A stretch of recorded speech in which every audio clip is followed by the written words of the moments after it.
les populations sinistrées alors que nguur du def cagnotte pour les populations sinistrées parce que am na budget pour loolu te am na ay milliards yu mu mën a lever pour loolu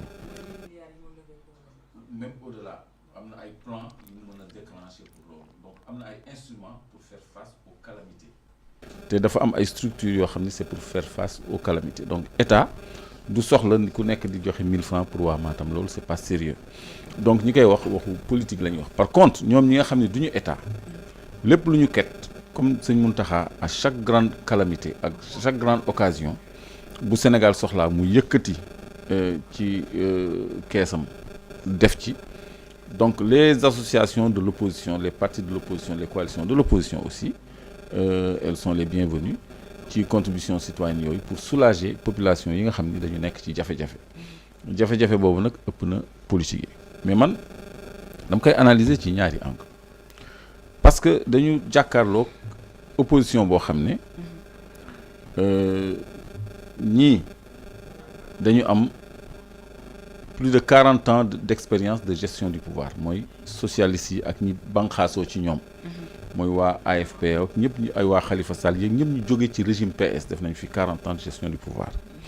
libéraux yi def nañ fi presque 25 ans de gestion du pouvoir Macky Sall libéral la PDS libéral la donc ñoom ñaar boo boolee seen gestion du pouvoir day totaliser 24 ans pour être plus exact donc on a une opposition boo xam ne dafa xam état dafa jóge ci état bokkul ak opposition ya daan am Abdoulaye Wade ba mu daan opposé wu musul yore état ñoom Landing Savané ñoom ñooñu mus ñoo yor état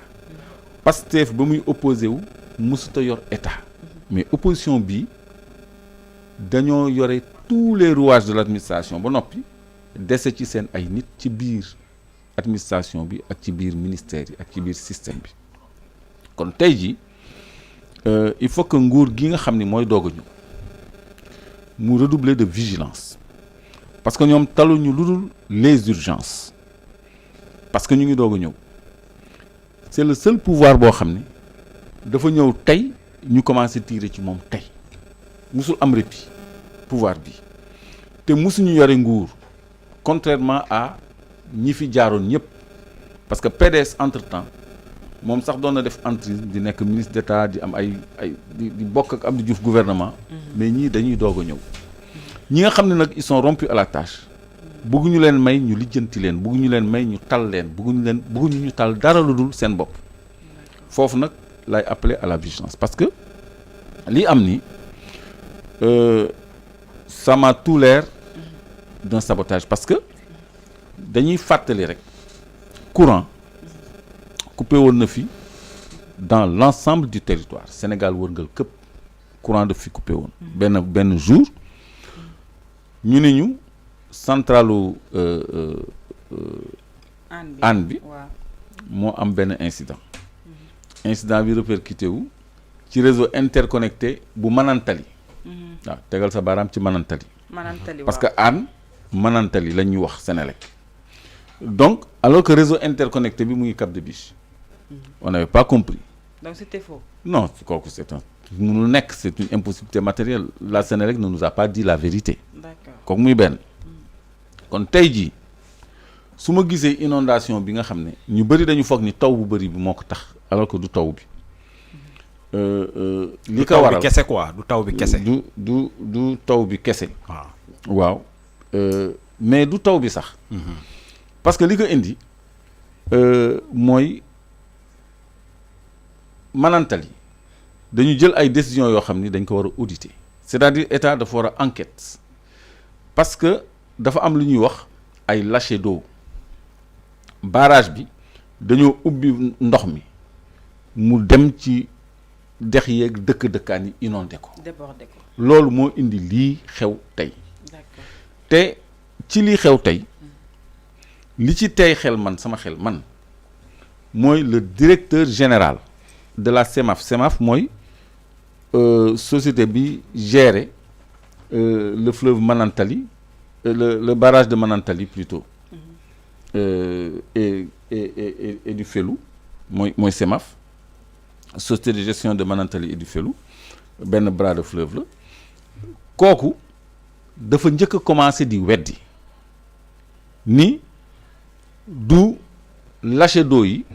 moo indi débordement fleuve bi ak inondation fluviale bi kooku je crois que Régie mën nañu tegal moom li mu gisee li muy weddi ba pare balaa ma ci gën a sore je crois que day baax Dramane nga tegal ma le DG de la CEMAFLA fi muy weddee ni du barrage u fleuve bi ñu ubbi vanne yi moo indi inondation bi maanaam après nit wax ci moom dafa weddi ni du loolu moom xaar sax ñu wax ci da ko weddi déjà. D'accord. On n'a pas le son. J'ai lu dans beaucoup de communications au sujet des crues actuelles du fleuve Sénégal que ce sont les lâchers du barrage de Manantali qui sont à l'origine de la montée des eaux dans le bassin de ce fleuve. Je voudrais juste rappeler que le barrage de Manantali est installé sur le fleuve Bafing. C'est sur ce fleuve Bafing que le barrage est installé. Il reçoit de l'eau et il y a un réservoir qui fait 11 milliards de mètres cubes. L'eau qui arrive est ainsi stockée sur plusieurs années parce que c'est un barrage pluriannuel. Et ensuite, nous faisons des turbinés. Et en cas de crue exceptionnelle comme cette année, nous sommes obligés pour des raisons de sécurité, aussi bien des ouvrages, notamment le barrage, que pour les populations de faire des lâchers. Les lâchers peuvent être des déversements par le haut, bien par des vannes qui sont au milieu ou au fond. C'est pour des raisons de sécurité. En dehors de ce fleuve qui s'appelle le Bafing, sur lequel nous sommes, il y a le fleuve Bakoy, qui est différent. Ce fleuve Bakoy va croiser le fleuve Bafing dans une ville appelée Bafoulabé au Mali. Vous avez entendu parler de Mali Sadio. C'est à cet endroit que les deux fleuves se rencontrent pour créer le fleuve Sénégal. Et le fleuve Sénégal continue son chemin et sera rejoint par un affluent qui s'appelle la Falémé, et ainsi de suite. Donc, le débit total observé dans le bassin du fleuve Sénégal sera la somme des débits des fleuves Bafing, Bakoy, Falémé et autres. Et en plus de cela, il faut ajouter toutes les eaux de ruissellement qui sont issues des pluies observées en territoire mauritanien, malien ou sénégalais et qui descendent dans les ravins pour arriver dans le fleuve. Donc, dire que les lâchers de Manantali sont à l'origine de la crue sur le fleuve est un peu exagéré. Et je rappelle que notre implication, c'est-à-dire ce fleuve Bafing, sur ce que nous contrôlons, ne représente que 40% de l'ensemble des eaux qui convergent dans le fleuve Sénégal. L'OMS est en train de mettre en œuvre. C'est bon, Régie. Merci beaucoup. Alors, Clédor. waaw léegi kii fi mu daanelee mooy dire que c'est les lâchers d'eau du barrage qui ont créé ces inondations est un peu exagéré. Oui. Mais un peu rek la waxul sax c'est exagéré loolu ak jéem a weddi la te ci njëlbeen bi dafa ni 11 milliards de mètres cubes la ñu taataan foofu te ils sont obligés pour des raisons de sécurité et de préservation de l'ouvrage maanaam pour sàmm barrage bi ils sont obligés ñu bàyyi ndox bi mu dem ba ci fin bi ni ñi naan barrage yee tax dëkk yi inondé dañuy exagérer tuuti ñoom tuuti sax rek la wax heureusement léegi loolu jéem a nëbb dëgg la parce que lu ko jiitu moom ministre bi def na communiqué je crois que Régie mën na indi communiqué bi ñu liirandoo ko. D'accord. Parce que ci communiqué bi affiché ko ministre bi dafa prévenir depuis le 12 que barrage yi danañu def ay lâchers d'eau bu jógee ci 1500 mètres cubes heure mën na yokk ba 3000 mètres cubes heure donc loolu ministre bi wax ab directeur waru ko jéem a weddi naan ñi naan lâcher d'eau yi ñu waral débordement bi dañuy exagérer moom warul wax loolu léegi lan moo tax muy weddi loo xam ni ministre bi artu na ci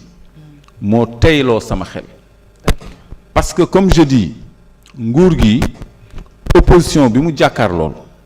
te ñu expérimenté du expérience de gestion du pouvoir rek la ñu yor mais dañu yor seen ay milliards ba noppi yore seen ay nit dans l'administration te bëri na ñoo xam ne ñu ngi toujours dans l'administration am ay pexe pour jaxase nguur gi fi nekk pour indil ko ay jafe-jafe loolu moo tax man ma ñaaw njort ci baal leen man maa laal fil bi loolu moo tax man ma ñaaw njort ci coupure générale bi amoon temps yële ak xuy xeme ci continuer di am nii loolu moo tax aussi ma ñaaw njort ci directeur bi li muy wax parce que ministre bi moom ci information yi ko service technique am yi jox rek la mën a sukkandiku pour jël décision mooy ces éléments d'aide à la prise de décision moo tax mu def communiqué bi mais li ñu war a lijjanti te enquête ko mooy ndax le fleuve avait atteint le barrage plutôt avait atteint la hauteur critique de 208,5 mètres boo xam ne mooy seuil bi nga xam ne moo war a permettre ñu opérer ay lâcher d'eau tant que àggul 208,5 mètres waruñu mën a opérer lâcher d'eau kon enquête bi foofu la war a nekk parce que directeur bi miim naan ñuy wax ni barrage bi la dañuy exagérer dafa safaanoo ak lu ministre bi wax moo tax ma bëgg ñu enquête lan moo lal décision wu opérer ay lâcher d'eau ndax lu justifié la wala lu ñu justifié wu lu jar lijjanti la parce qu'au même moment partie malienne dafa def communiqué. D'accord. Communiqué bu leer buy wane ni fleuve bi dana déborder ña dëkk ci gox-goxaan yooyu nañu waajal seen bopp parce que dañuy ubbi ndox mi léegi je crois que régime mën nañu tegal communiqué boobu nga xam ni dafa safaanoog li directeur SEMAF wax il s'appelle Ablaye Dia après il faudra afficher sa photo pour ñu xam ko. D'accord. Et il faudra des investigations pour leerlu loolu parce qu'il y a du sabotage dans l'air. Alaaji may ñu ko ñu teewlu ko. Communiqué bu partie malienne bi. En charge de sensibilisation des populations pour le lâcher d'eau du barrage de Manantali. La société d'exploitation de Manantali et de Felou, SEMAF, en charge de l'exploitation du barrage de Manantali, conformément aux consignes d'exploitation, informe les populations riveraines des cours d'eau en aval du barrage que la retenue de Manantali est proche de son niveau maximum d'exploitation. En conséquence, elle procédera à des lâchers d'eau dans la semaine dès que le niveau du lac atteindra la cote 208,05 mètres IGN. Ces lâchers vont élever le niveau d'eau dans certaines zones riveraines du fleuve Sénégal. Il est donc demandé à tous ceux dont l'activité est liée à l'eau à plus de prudence dans les zones concernées. À cet effet, pour la protection des personnes et leurs biens, la SEMAF appelle les populations riveraines du fleuve à prendre toutes les précautions utiles. L'arrêt des lâchers fera l'objet d'un communiqué ultérieur. La SEMAF remercie d'avance les populations de leur bonne compréhension. Fait à Manantali le 3 octobre 2024. Merci de votre aimable attention. waaw lii. moo mel ni leer na. lii seen communiqué. lan lañ ci jéem a weddi. ministre bi def na communiqué partie malienne bi def na communiqué directeur bi di nuancé donc loolu moo waral may sàkku ñu enquête ndax niveau barrage bi àggoon na 208,5 parce que bu àggee foofu rek nga am droit def lâcher d'eau donc enquête bi foofu la war a orienter pour ñu xam parce que président Bassirou Diomaye amagul jotu changer ñu nekk à la tête de toutes les directions à la tête de tous les services mais fàttali rek ni SEMAF boobu bu barrage Mauritanie ñun ñoo ko séq ak Mali ak Mauritanie barrage boobu daf ñuy jaay ñun courant Sénélec xam nga ñaata lay jaay kilowatt-heure Sénélec juróom-ñaar 35 francs coût de revient am 25 francs la mais 35 francs lay jaay Sénélec courant boobu lay jël di ko jaay Gambie 135 francs le kilowatt-heure mu koy jural 26 milliards par an mu nekk leneen lu ñu war a lijjanti au lieu ñu injecté ko suñu réseau ñun suñu courant xaw a équilibré tuuti ñoom loolu la ñuy def en dehors de ça su fekkee ni seen gestion mën na indi ay calamités naturelles ñun dañ ciy ñaaw njot surtout bu fekkee ni toute l'opposition de concert mel ni ñu doon jonkan di xaar loolu ak seeni presse parce que Bougane dafa am rajo télé ak journal Mamadou Ibra Kane dafa am rajo télé ak journal Madiambel Diagne dafa am journal TFM ak ñeneen ñi gis ngeen ni y a une opposition boo xam ni en plus de son expérience de gestion du pouvoir et de ses milliards dañu am également ay groupes de presse dont ils ont fait des groupes de pression léegi nag revue de presse ñoom ñoo koy formaté on n'entend que ça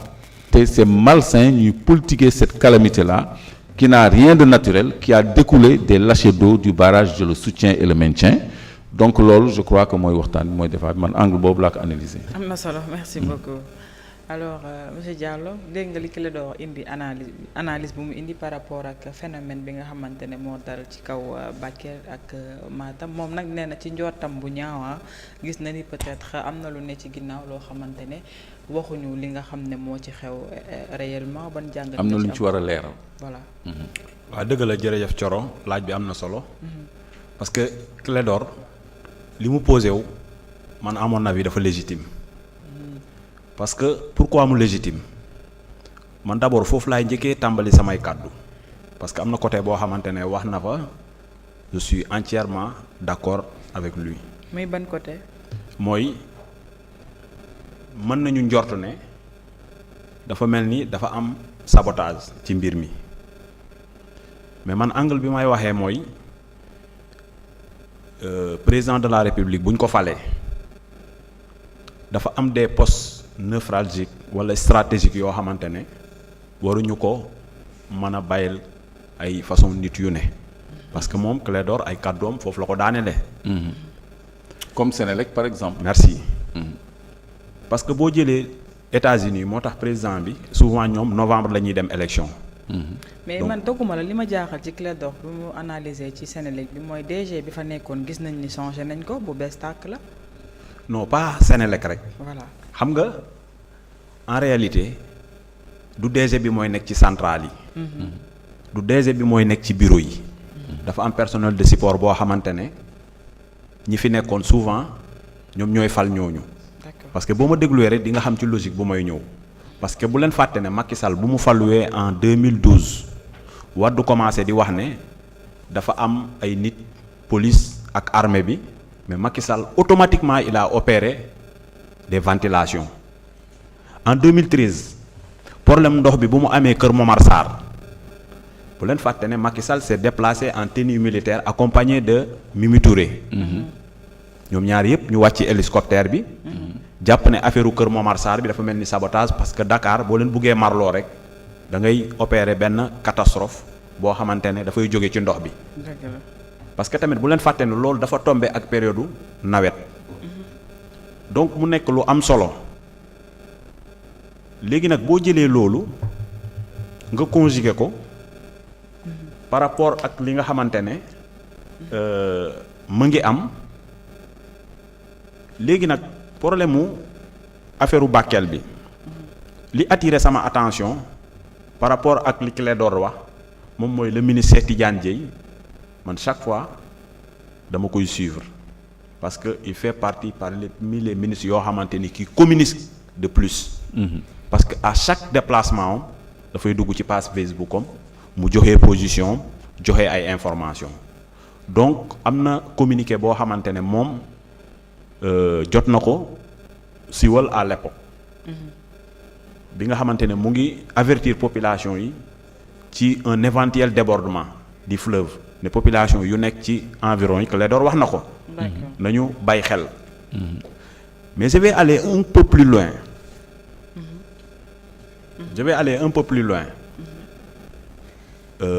Ministre bi bu mu waxee loolu problème bi mu am ma dégg Clédor mu wax lâcher d'eau bi nga xamante ne barrage bi def na ko. Éloignez votre téléphone du micro. day interférer téléphone day interférer. léegi bu Clédor waxee dafa doon loo xamante ne dafa légitime ci man parce que gëm naa ne li woykat bi wax rek lu yëngu lu ne dafa am force bu ko ëpp doole moo tax mu yëngal ko te ministre bi li mu wax li tax ma d'accord ko am naa formation scientifique boo xamante ne boo defee tuuti SVT ñu jàngale géologie da ngay xam ne suuf bi yëpp day communiquer. Donc c'est très normal que bu Cameroun amee inondation Burkina am inondation Mali am inondation Niger am inondation Tchad am inondation yu metti yoo xamante ne foofu nekkoon na loo xamante ne gàllankoor na lu bari te xam nga ne suuf bi day communiquer te côté boobu amul versant parce que souvent dafa nekk des zones désertiques parce que boo xoolee la plupart pays yoo xamante ne ñu ngi ci wetu océan bi bëriwul dégâts yooyu parce que ndox bi bu ëppee rek dafay daal di wala ngaan dem ci océan bi wala dem ci fleuve yi parce que Casamance li muy taw dafa bari mais doo fa dégg cas d'inondation yu bari léegi nag li Clédor wax ministre bi bu muy avertir que ndox bi mën na yokku en plus de yokku ndox boobu yokkute bi nga xamante ne mu ngi jóge ci ndoxu taw bi ñoom ñu ne la pour éviter que barrage bi mu bañ a céder dañuy def lâcher d'eau mais c'est parce que en réalité ñoom ñoo ko provoqué donc man jàpp naa ne parce que état aussi surtout le président de la République il doit être la personnalité la mieux informée du pays. Automatiquement communiqué Mali bi bu mu génnee rek mu nekk doomu réew mi moo nekk directeur CEMAF. mooy ñi nga xamante ne ñoom ñooy exploiter. Abdoulaye Dia il s'appelle gën a habile pour yooyu noonu. waaw barrage bi. Voilà. Automatiquement il doit informer les autorités compétentes pour ñu jël toutes les dispositions nécessaires. di opérer bañ barrage bi cédé nga def lâcher d'eau mu daje ak ndoxu taw bi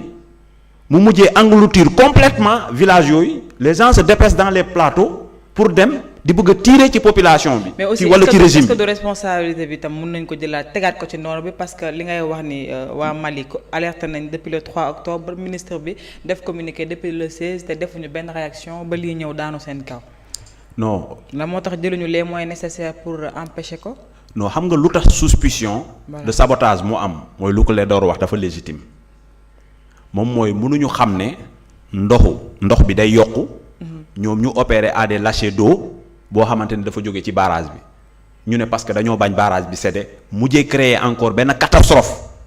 bi nga xamante